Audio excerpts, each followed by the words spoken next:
Le projet REFOIR, financé par l'ANR, a pour ambition d'approfondir la recherche et de sensibiliser, au-delà de la sphère universitaire, sur les questions relatives aux exilés de guerre.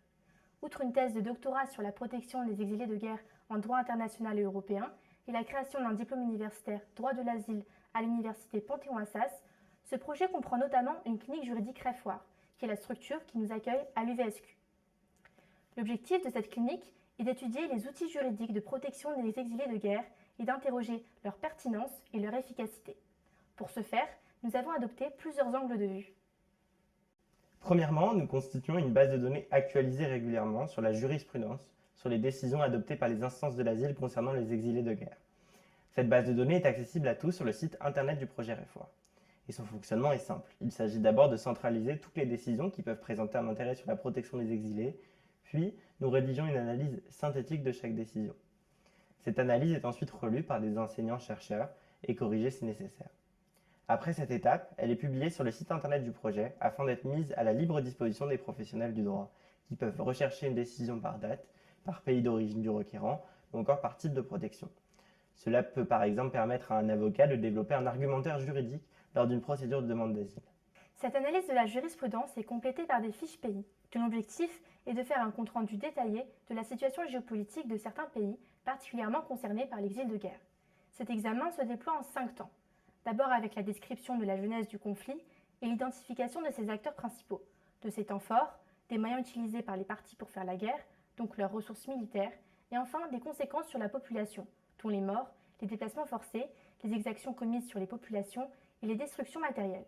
À ce jour, nous avons publié 2 fiches pays, sur le Mali et la Syrie, qui sont également disponibles sur le site du projet REFOIR. D'autres fiches sont en cours de rédaction et feront l'objet d'une publication ultérieure. En second lieu, nous mettons en place un certain nombre d'outils pour faire connaître le droit d'asile avec la rédaction d'un cours composé notamment de fiches thématiques sur l'articulation des protections entre elles ou sur la procédure de demande d'asile et ses instances. En parallèle, nous sommes en train de réaliser des vidéos de vulgarisation sur les droits de l'asile adressées à un public encore plus large.